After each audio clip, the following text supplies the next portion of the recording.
Puji syukur kita kepada Allah Subhanahu wa taala, salam serta salam kepada Nabi Muhammad sallallahu alaihi wasallam.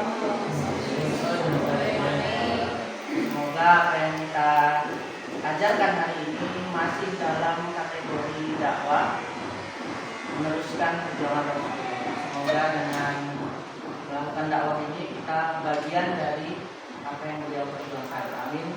Ya rabbal alamin. Okay, before we start our class, I'll start by checking who's present today. When I call your name, please raise your hand and mention lesson or here, right? I will start from Ahmad Hussein. Present, sir. Pratama. Alina, where are you? You in the front. Imam. Present, sir. Ariza. Siti.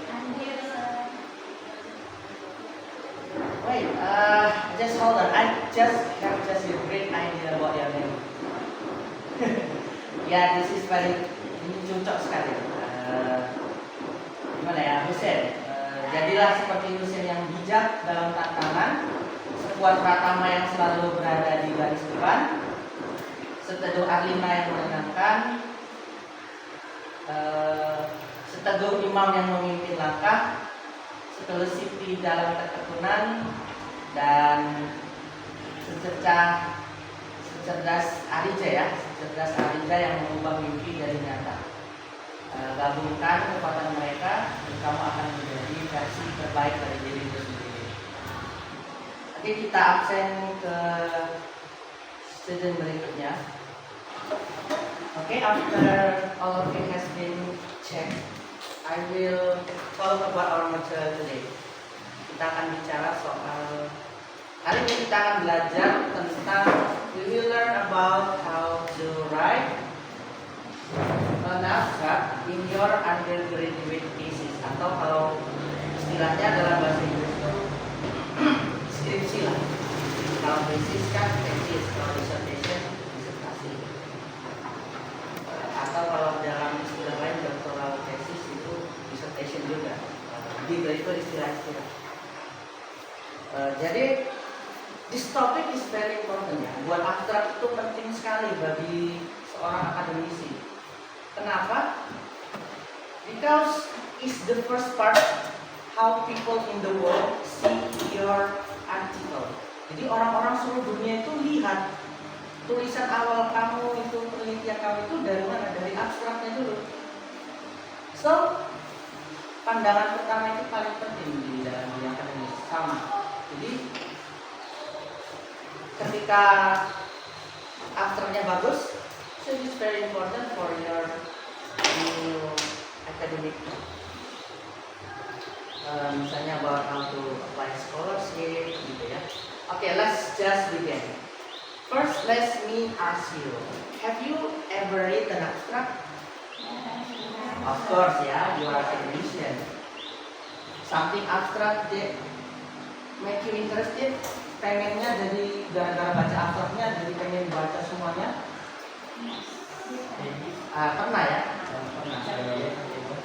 Jadi abstraknya itu kita baca, kita jadi pengen baca isinya ini apa ini? Nah lalu, how about how many words an abstract usually has? Yeah, good. It is about 150 words, about 200 kata. Itu standar dalam Scopus. Tidak boleh lebih dan tidak boleh kurang. Harus moderat. Sama seperti kehidupan beragama kita ya. Semua harus disesuaikan dengan standar. Jangan menggunakan standar agama budaya kita untuk menilai standar budaya agama orang lain. Kecuali ada kecualinya, kecuali forumnya akademis atau forum resmi. Nah itu tadi apa ya, salingan aja. Oke, kita juga akan belajar tentang cara membedakan antara abstrak dengan mukaddimah atau pendahuluan. It's about how the difference between abstract and introduction. Jadi paling tidak we have 3 points today. We will learn about first identify the structure of an abstract. The second, use proper English in writing, cara menggunakan struktur tulisan yang baik dalam menulis. Kemudian bahasa yang pasnya seperti apa. Kemudian the third one, write your own abstract. Nanti jadi kalian ada tugas untuk menulis abstrak kalian sendiri. Jadi kan kalian calon sarjana kan? Oke. Now take a look my slide. Coba lihat slide yang di depan.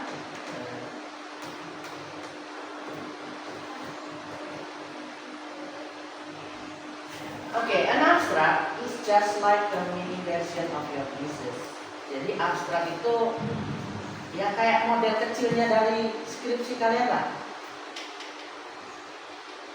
Jadi seluruh isi yang ada di abstrak itu adalah gambaran, yang ada di skripsi adalah gambaran dari tergambar di abstrak kalian.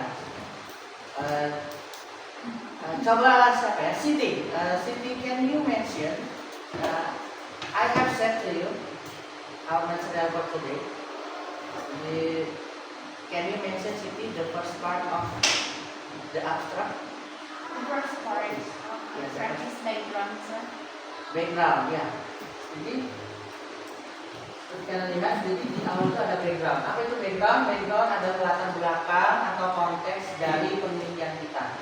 Kita bicara soal apa? Kemudian yang kedua, And the second is purpose, ya, tujuan. Tujuan mengapa sebuah artikel dibahas, mengapa sebuah penelitian itu dilakukan, mengapa konteks tadi relevan dengan kajian keilmuan sekarang. Jadi selain di background kita menuliskan term-term yang sesuai dengan apa yang terjadi di akademik sekarang, di purpose lebih dipertegas lagi bahwa dalam keilmuan sekarang itu bahwa sudah terjadi konteks yang berbeda gitu. Itulah mengapa sebuah penelitian harus selalu dilakukan, karena konteks selalu berubah, dunia ini selalu berubah. Karena perubahan adalah sesuatu kepastian gitu kan. Oke, the next part is metode. Ya, metode adalah soal upaya kita dalam penelitian itu mencapai tujuan tadi, purpose tadi. Ini soal cerita bagaimana kita mencapai tujuan tersebut. Yang keempat, result, hasil. Jadi di dalam abstrak kita tulis juga hasil yang ada dalam penelitian kita. Meskipun nantinya ini bisa saja di sebuah abstrak ketika mau submit ke sebuah conference atau kita mau submit ke sebuah meeting besar forum akademis, di abstrak itu nggak harus selalu hasil juga. Jadi ada istilah menaruh namanya hipotesis. Next, part berikutnya. The last one is conclusion. Ya, conclusion artinya kesimpulan atau berisi juga saran dari hasil penelitian kita yang berguna untuk penelitian berikutnya dan praktik yang paling relevan untuk masyarakat nantinya. Oke, sekarang saya kasih contoh. I'll give you some example how to write an abstract. Jadi ada bagian-bagian contoh yang kita lihat. Misalnya di background itu the study explores the effect of social media on writing skill. Jadi studi ini mengeksplorasi efek dari sosial media dalam kemampuan menulis. Kemudian ada di purpose contohnya, the aim of the study, tujuan dari studi ini is to analyze the correlation. Jadi tujuannya studi ini adalah untuk menganalisis hubungan atau keterkaitan atau perbandingan antara misalnya tadi antara sosial media dengan kemampuan menulis. Kemudian yang ketiga ada method. This research uses, penelitian ini menggunakan Metodenya apa? Kuantitatif atau kualitatif? Kuantitatif method with 40 student dengan 40 siswa, ya. Jadi 40 siswa itu jumlah responden atau subjek yang kita teliti. Kemudian ada contoh kalimat result itu, the findings show a significant effect of social media use. Jadi temuan ini menunjukkan bahwa, jadi kalimatnya gitu, temuan ini menunjukkan bahwa ada efek yang signifikan dari sosial media dalam kemampuan siswa menulis. Misalnya. Di akhir kita taruh this research suggests that. Jadi penelitian ini menyimpulkan bahwa social media help improve writing skill. Penelitian ini meningkatkan hasil belajar dan hasil kemampuan menulis. Jadi seperti itu. Oke. Do you have any question? Ada pertanyaan? Should we use abstract only in this language? Ya, it's based on where you want to submit. Jadi tergantung di mana tempat kamu akan menulis. Kalau di jurnal berbahasa Indonesia yang Sinta itu biasanya nggak usah gitu. Kalau di Moya Scopus biasanya, tapi rata-rata di Indonesia itu jurnal Sinta udah ada yang masuk ke Scopus juga. Jadi harus boleh bahasa Inggris. Oke, do you have any further question anymore before we move to the next part? Oke, mungkin belum. Jadi di sini saya tunjukkan I have in your class example of abstract. Jadi sekarang coba identifikasi 5 bagian dari contoh abstrak berikut. Let's try to identify the 5 parts of this example abstract. Don't worry about grammar. Gak usah, jangan tengok grammarnya dulu ya, tata bahasa gak usah. Just focus on 5 parts only. Oke. Coba dilihat.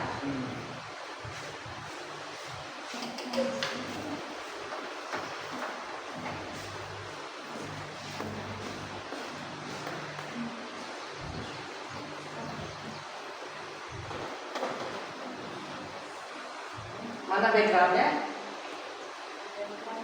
Backgroundnya ya itu. This study investigates the influence of social media usage and so on dan seterusnya.